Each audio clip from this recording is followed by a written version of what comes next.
나의 백성이 다 겸비하여 내게 기도하며 나의 얼굴을 구하여서 그 악한 길 떠나며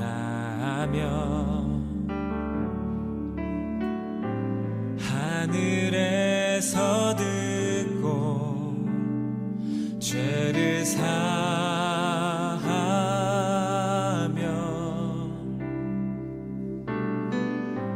그들의 땅을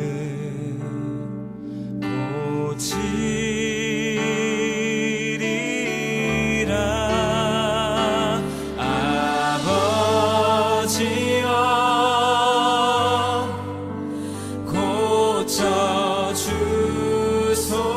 고쳐주소서. 이 나라 주의 것 되게 하소서. 주 하나님 간절히 기도하오니 상한 이 땅 새롭게 하소서. 무릎 꿇고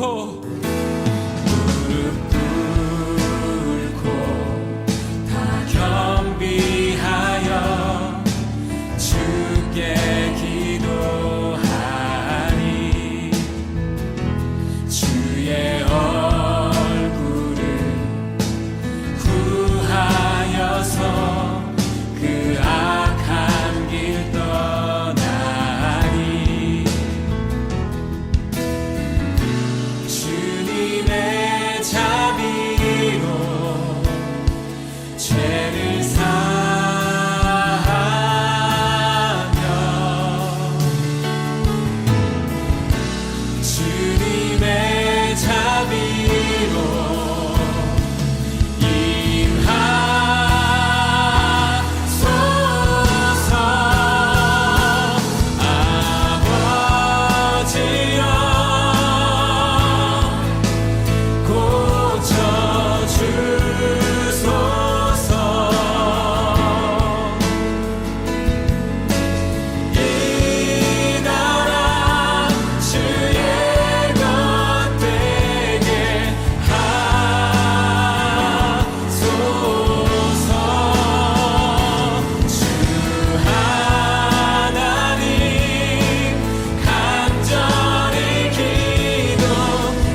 같이 기도하시겠습니다.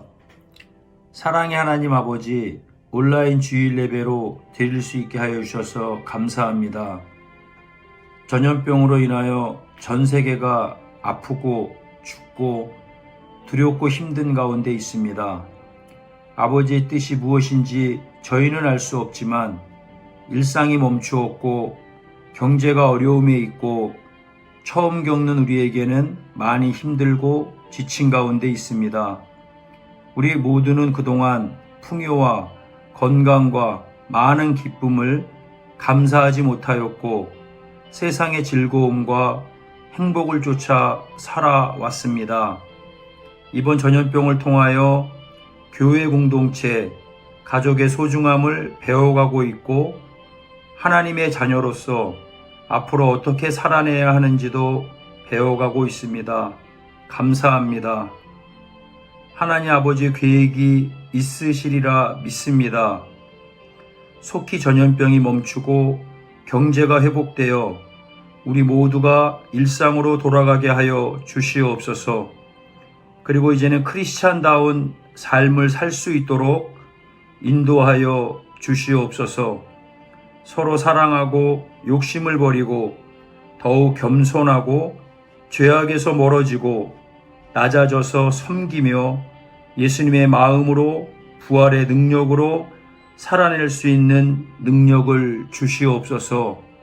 전염병으로 힘든 시간을 보내고 있지만 하나님 아버지께서는 여전히 우리를 사랑하시고 기다려주시고 기대하고 계심을 우리는 알고 있습니다. 하나님 아버지에게로 돌아가서 말씀대로 살아낼 수 있도록 도와주시옵소서. 초대교회처럼 성도다운 신앙을 지켜갈 수 있도록 도와주시옵소서. 끝까지 우리를 버리지 마옵시고 기다려 주시옵소서. 우리 모두가 하나님 아버지를 기쁘시게 하고 기쁨으로 쓰임받을 수 있도록 도와주시옵소서. 이번 전염병을 통하여 많이 배우고 회개하게 하여 주셔서 감사합니다. 아버지 사랑하고 감사합니다. 말씀을 전하시는 김종일 목사님에게 성령이 임하게 하여 주셔서 우리 모두 하나님 아버지 주시는 은혜를 충만히 받게 하여 주시옵소서. 예수님의 이름으로 기도합니다. 아멘.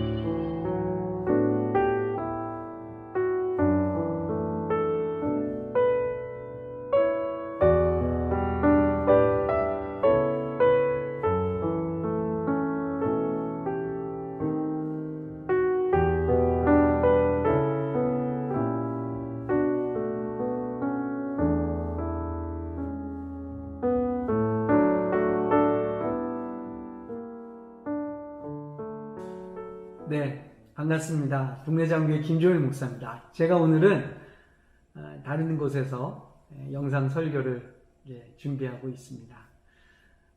제가 말씀 증거하기 전에 이 공간을 잠시 설명해 드리려고 합니다. 이곳은 한 1년 전부터 저희 교회 공동체 하나가 새롭게 예배를 드리는 장소입니다. 보시다시피 이곳은 아주 아름다운 별장입니다. 이 별장은 한 장로님께서 그리고 권사님 두 분이 좋은 가정집으로 공간으로 쓰시다가 회사를 이제 끝내시고 은퇴를 하시면서 이 공간을, 이렇게 아름다운 공간을 우리만 잘 살다가 하늘나라 가면 안 되겠다 싶으셔서 교회와 공동체와 그리고 작은 자들이 모여서 신앙을 훈련하고 믿음의 정진을 이루고 하나님 기뻐하시는 공간으로 쓰임받았으면 좋겠다 해서 새롭게 공간을 꾸미고 이곳에서 주일에는 예배도 있고요. 주중에 우리 기독교 단체나 기관들이 와서 훈련도 받고 또 영성훈련을 하는 그러한 곳으로 쓰임받고 있습니다. 이러한 결단과 결심을 하는 것은 쉬운 일이 아니죠. 자신의 것을 내어놓아야 되고요. 또 희생을 기꺼이 감수하고요. 돈을 벌 수도 없는 일이고요. 또 누가 그것 때문에 대단하게 인정을 해주지도 않습니다. 그러나 내 것을 내 것이라고 여기지 않고 또 새로운 공동체를 기대하고 꿈꾸면서 기존의 교회의 모습이나 형태가 아닌 좀 새롭고 또 기발하고 그러면서도 창조적인 그리스도인들의 모임을 상상하고 꿈꾸면서 이 공간을 꾸미시게 되었습니다. 그래서 이 공간의 이름이 꿈꾸는 별장이라는 의미로 꿈별이라고 합니다. 이러한 일을 감행하는 분들이 계십니다. 하나님의 나라를 기대하고 소망하면서 남들은 생각하지 못했던, 누구도 상상하지 못했던, 그리고 그런 일을 뭐하러 해야 되나 하는 그러한 사람들 가운데서 이것이 주님이 기뻐하신 일이야.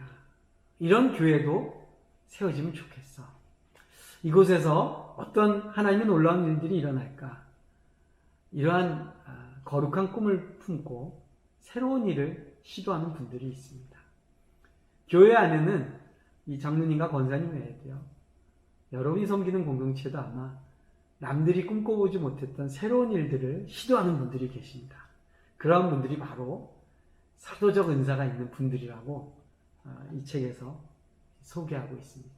그래서 오늘은 제가 이 사도적 은사, 그리고 선지자적 은사, 그리고 복음 증거자의 은사, 그리고 목자의 은사, 교사의 은사가 골고루 발휘되는 에베소서에 등장하는 바울이 소개하는 교회의 5가지 은사를 설명하는 그 본문을 가지고 잠시 말씀을 나누고자 합니다. 지난 4번의 모임 또 4번의 예배를 통해서 저희가 살펴봤던 초대교회의 모습들이 있었습니다. 첫 번째는 교회가 전하던 메시지, 교회가 증거했던 복음의 핵심의 내용이 무엇이었는가 하는 것이죠. 그것은 바로 예수가 그리스도이시다, 예수가 주님이시다 하는 내용이었습니다.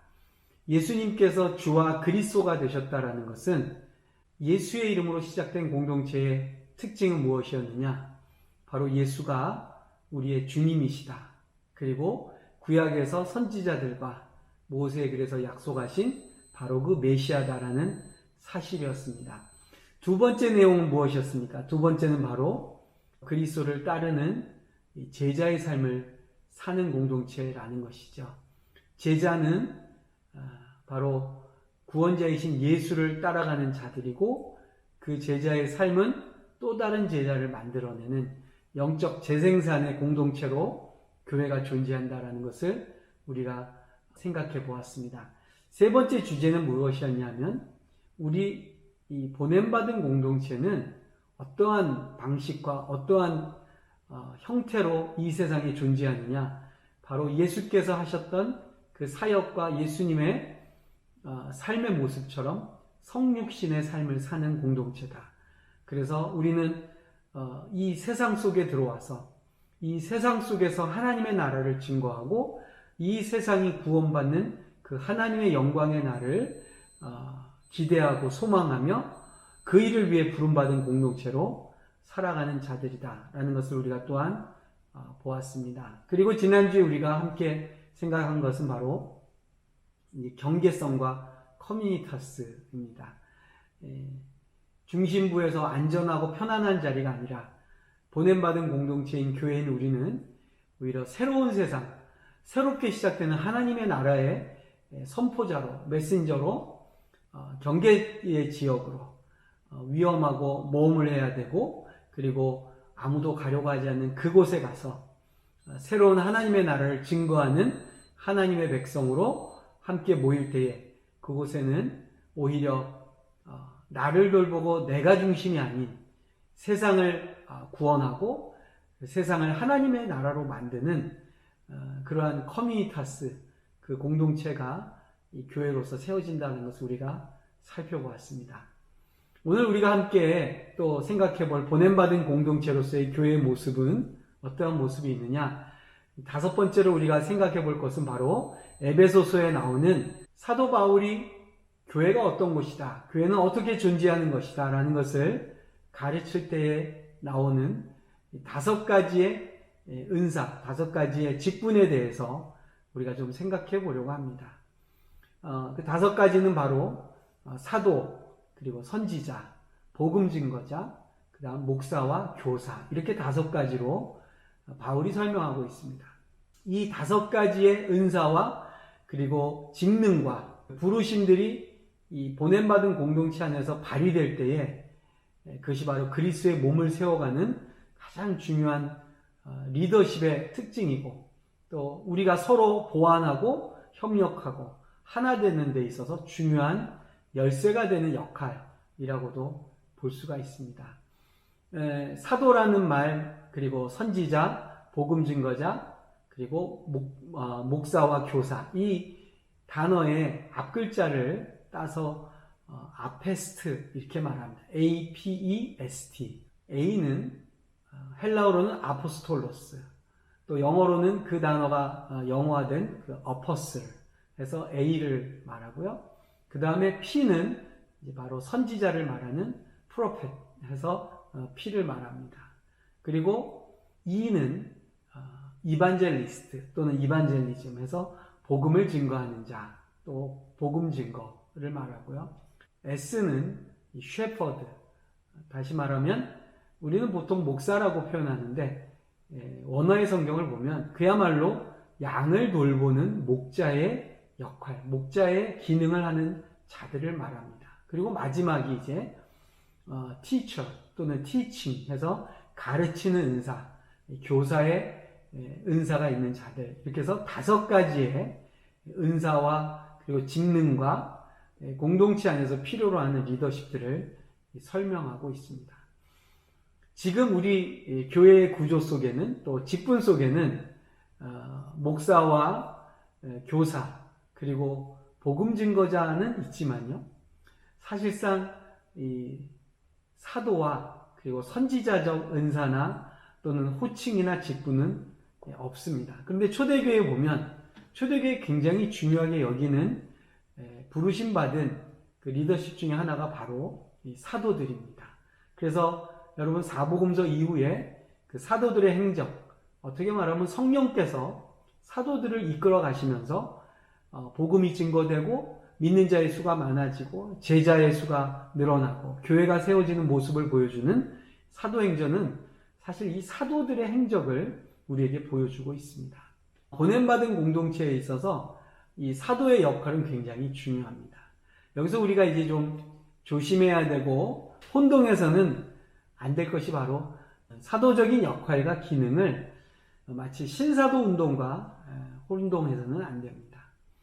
신사도 운동의 맹점과 그 운동이 비판받는 이유는 그 사도적인 역할과 기능을 제대로 하지 못하고 사도가 가지고 있는 어떠한 능력, 또 그 사도가 가지고 있는 어떤 그 권위만을 지나치게 강조하면서 그것이 교회를 세우고 그리스도의 몸을 세워가는 그 사도의 본래의 아름답고 그리고 정말 하나님이 쓰시는 그 놀라운 은사가 아니라 신비한 능력을 행하거나 기적을 베푸는 어떤 기능적인 면에 너무 치우치고 그것이 오히려 교회 안에서 공동체 안에서 권위주의라는 잘못된 모습으로 흘러갔기 때문에 신사도 운동이 많이 비난을 받게 되었죠.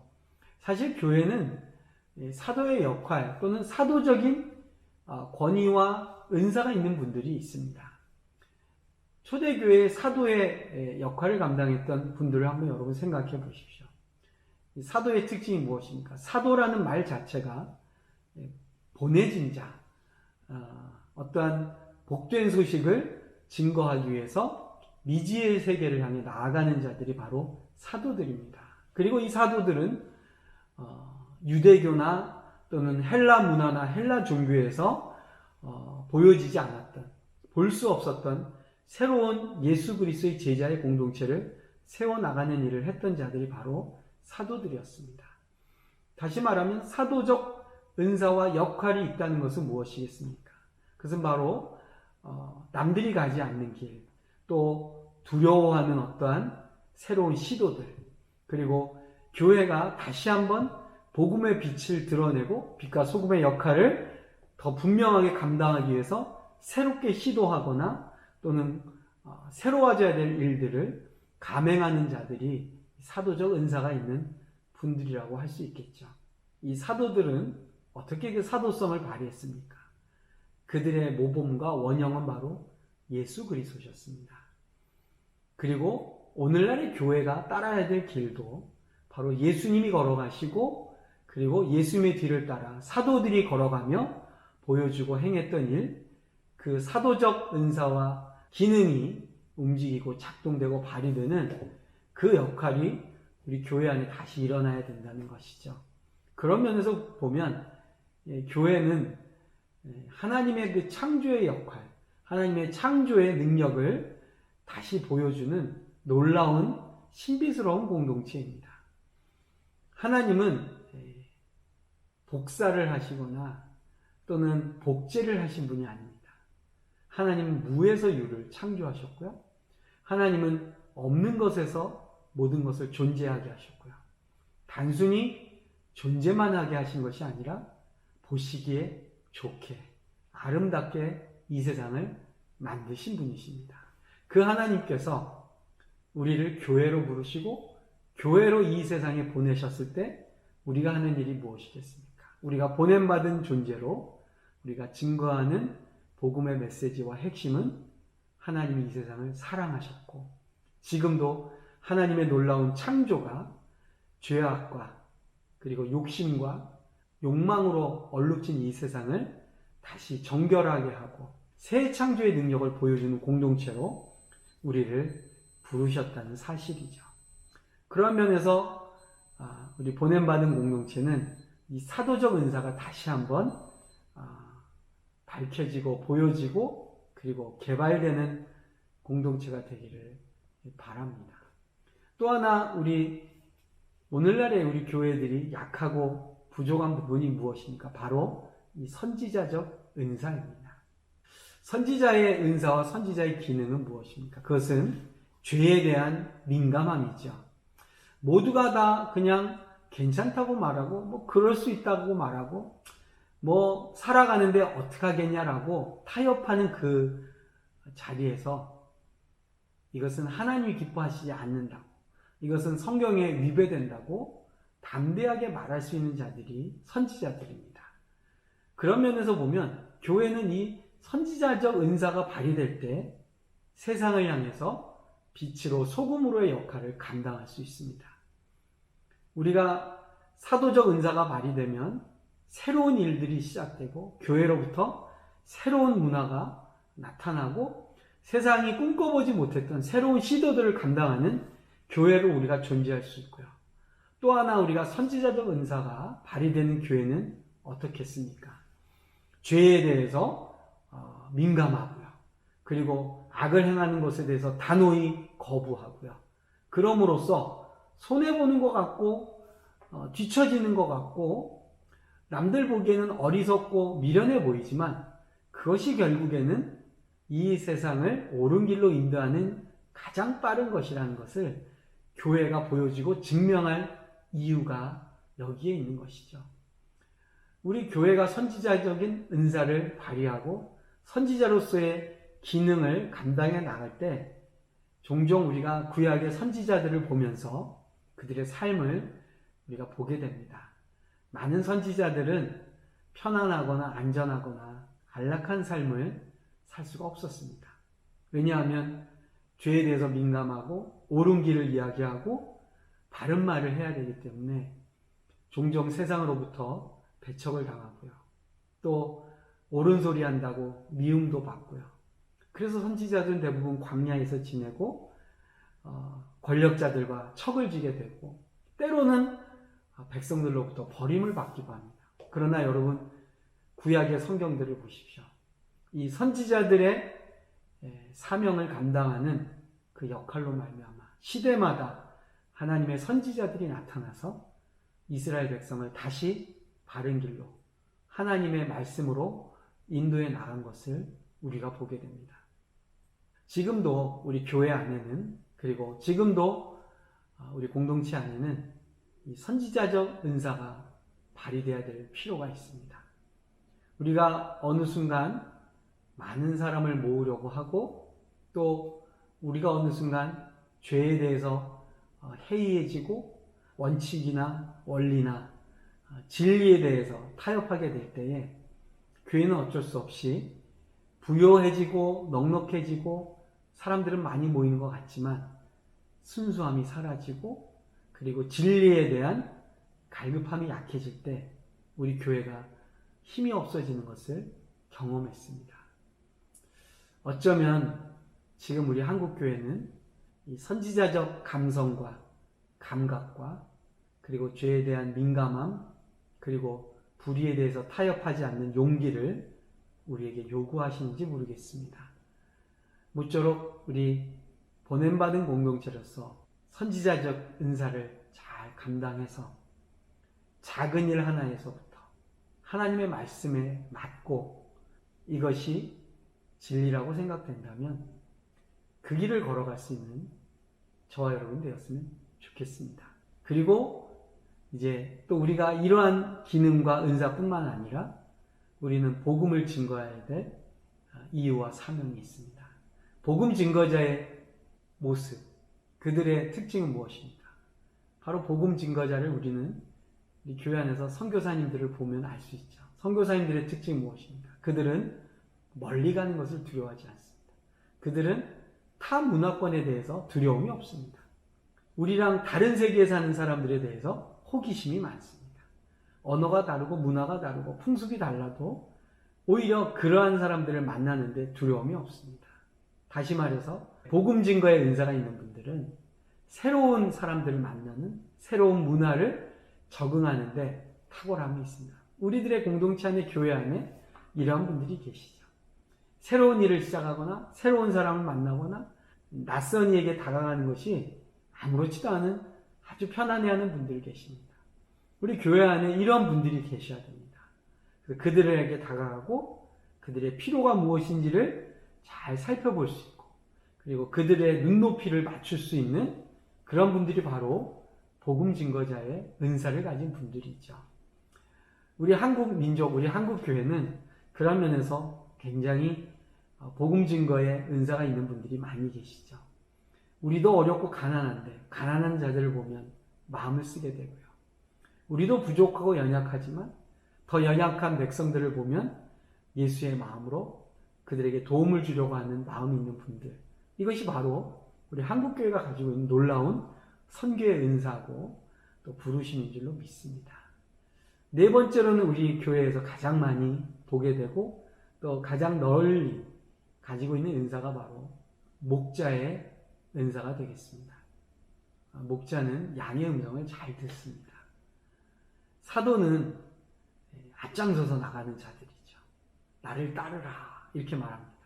그러나 목자는 어떻습니까? 목자는 뒤에서 쫓아가지 못하는 자들을 챙겨주고 그들의 말을 들어주고 낙오하려고 하는 자들과 보조를 맞추는 자들이 목자입니다. 교회는 대부분 이런 분들이 중요한 역할들을 하시죠. 약한 자를 돌보고요. 약자의 편에 서고요. 그들의 부족함과 모자람이 이해가 되고 이것이 바로 목자의 부르심이 아닌가 싶습니다. 사실 교회는 이런 분들이 꼭 필요합니다.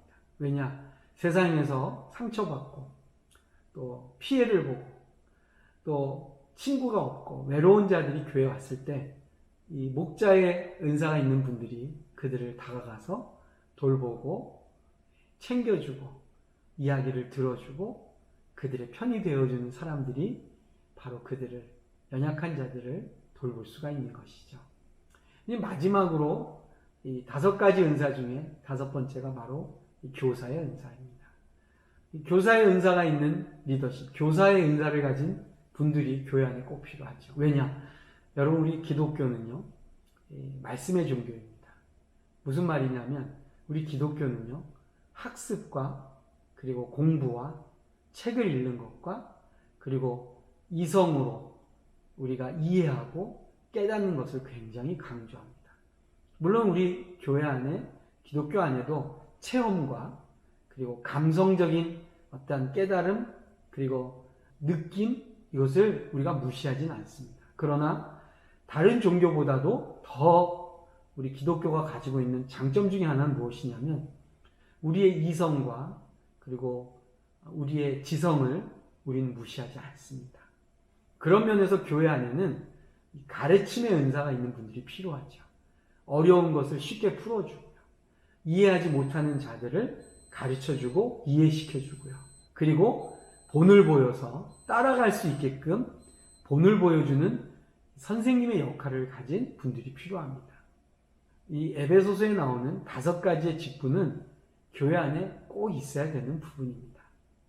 그리고 그것이 바로 이 5가지의 은사가 잘 발휘되고 서로 보완하고 협력할 때에 교회라는 공동체는 건강하게 자라날 수가 있다는 것이죠. 여러분이 섬기는 공동체 안에 나는 어떤 은사가 있는가 한번 생각해 보십시오. 여러분이 섬기는 공동체 안에서 나는 어떠한 역할을 하면 잘 공동체를 세워나갈 수 있는가 한번 생각해 보십시오. 우리는 모든 것을 다 잘할 수 없습니다. 그리고 놀랍게도 우리 안에는 이 5가지 중에 꼭 한 가지만 있지는 않습니다. 어떤 분은 사도적 은사가 있으면서도 또 선지자적 은사가 같이 있는 분도 계시고요. 복음 증거자로서의 삶을 좋아하면서도 목자의 심정을 가진 분들도 있습니다. 그래서 우리는 모두가 다 한 가지 이상의 은사를 가지고 있고요. 또 그것이 서로 협력하고 보완해 나갈 때에 건강한 보냄받은 공동체의 모습을 이룰 수가 있는 것입니다. 그런 면에서 우리 한국 교회는 이제 이 사도적 감성, 사도적 은사가 있는 분들도 많이 나와야 되겠고요. 죄에 대해서 더욱더 민감하고 악을 멀리하고 공동체의 순결함을 강조하는 선지자적 감성을 가진 리더들도 필요합니다. 뿐만 아니라 연약하고 힘들고 어려운 자들을 돌보고 그들의 말에 귀 기울여주는 목자의 심정을 가진 우리 성도들도 계셔야 되고요. 그리고 복음 증거자의 삶을 사는 선교사의 은사를 가진 분들도 필요합니다. 뿐만 아니라 다음 세대를 키워내고요. 또 본을 보여줄 수 있는 교사로 헌신할 자들도 필요합니다. 또 우리가 섬기는 이 교회 안에 이러한 다양한 은사들이 서로 존중받고 서로 세워주고 서로의 리더십을 보완해가면서 하나님의 나라를 증거하는 우리 보냄받은 공동체로 헌신하는 저와 여러분이 되었으면 좋겠습니다.